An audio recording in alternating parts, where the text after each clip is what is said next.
오늘날 심전도는 병원에서 가장 흔한 검사 중 하나입니다. 가슴에 전극을 붙이고 잠시 기다리면 심장의 전기 신호가 종이에 그려집니다. 하지만 처음부터 이렇게 간단했던 것은 아닙니다. 심장의 전기는 너무 작고 약했습니다.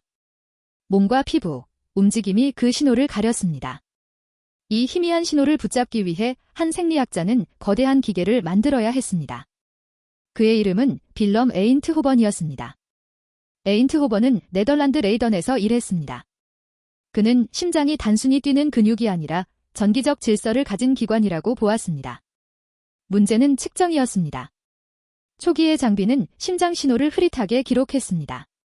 파형은 흔들렸고 작은 차이는 묻혔습니다.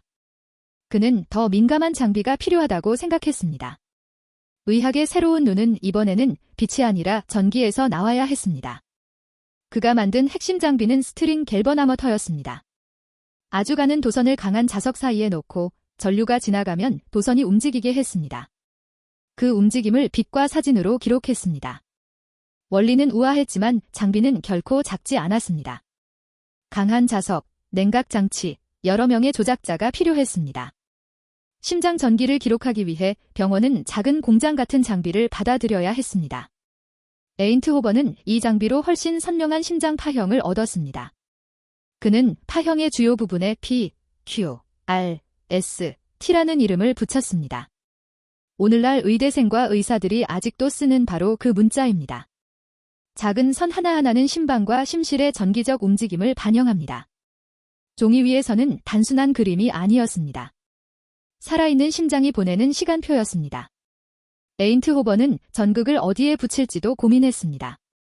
양팔과 왼쪽 다리 사이의 전기 차이를 이용해 심장을 바라보는 기준을 만들었습니다. 이 개념은 나중에 아인트호번 트라이앵겔로 불리게 됩니다. 심장은 가슴 안에 있지만 그 전기적 방향은 몸 표면에서도 읽을 수 있습니다. 이 생각은 이후 12유도 심전도의 기초가 되었습니다. 심장을 직접 보지 않고도 전기의 방향을 통해 상태를 추정하는 길이 열린 것입니다. 하지만 새로운 장비는 처음부터 모두에게 환영받지 못했습니다. 너무 크고 비싸고 복잡했습니다. 임상의에게는 환자 앞에서 바로 쓸 수 있는 도구가 더 중요했습니다. 실험실의 아름다운 파형이 실제 진료를 바꿀 수 있을지 의심하는 사람도 있었습니다. 에인트호번은 기술을 단순한 물리 실험으로 남겨두지 않았습니다. 질병과 연결하려 했습니다. 그때부터 심전도는 연구장비에서 임상도구로 이동하기 시작합니다. 심전도는 맥박이 불규칙한 이유를 보여주었습니다. 두근거림, 실신, 흉통 같은 증상 뒤에 숨어있던 전기적 이상을 기록할 수 있었습니다. 의사는 환자의 이야기를 듣고 맥을 짚고 이제는 심장의 전기 문장까지 읽게 되었습니다. 이것은 진단의 방식이 바뀌는 순간이었습니다. 심장이 말하고 있었지만 우리는 너무 오래 그 언어를 듣지 못했던 것입니다. P파는 심방의 전기 활동을, QRS는 심실이 수축하기 전에 빠른 전기 활동을, T파는 심실이 다시 준비되는 과정을 보여줍니다. 물론 실제 판독은 훨씬 복잡합니다. 전해질 이상, 약물, 허혈, 전도 장애, 심장 비대가 파형을 바꿀 수 있습니다. 그래서 심전도는 단순한 기계 결과가 아니라 임상 맥락 속에서 읽어야 하는 의학 언어입니다. 부정맥 진단에서 심전도는 특히 중요합니다. 심방세동, 심실빈맥, 방실차단 같은 리듬 문제는 눈으로 환자를 보는 것만으로는 정확히 구분하기 어렵습니다. 하지만 심전도는 박동의 간격과 모양을 남깁니다. 응급실에서는 이 차이가 치료를 결정합니다. 전기를 줘야 하는지, 약물을 써야 하는지, 관찰해야 하는지가 달라집니다. 작은 선의 차이가 생사를 가릅니다. 심근경색에서도 심전도는 결정적입니다. 심장 근육에 피가 부족해지면 전기 신호의 모양이 바뀔 수 있습니다. 특히 ST 변화는 응급재관류 치료가 필요한 상황을 알려줄 수 있습니다.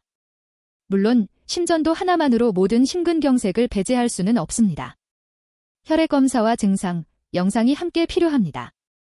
그래도 심전도는 흉통 환자 앞에서 가장 먼저 꺼내는 지도 중 하나입니다. 에인트호번의 거대한 장비는 시간이 지나며 작아졌습니다. 침대 옆으로, 구급차 안으로, 손목 위로 이동했습니다.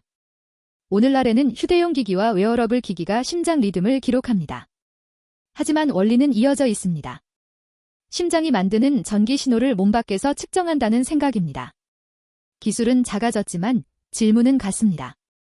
이 선은 지금 환자의 심장에 대해 무엇을 말하고 있는가?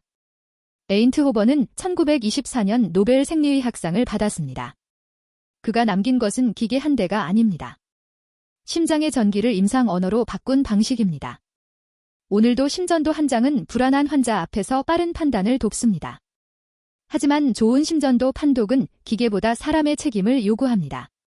선 하나를 과신하지 않고 환자의 이야기를 함께 읽는 것. 그것이 에인트호번 이후의 의학입니다.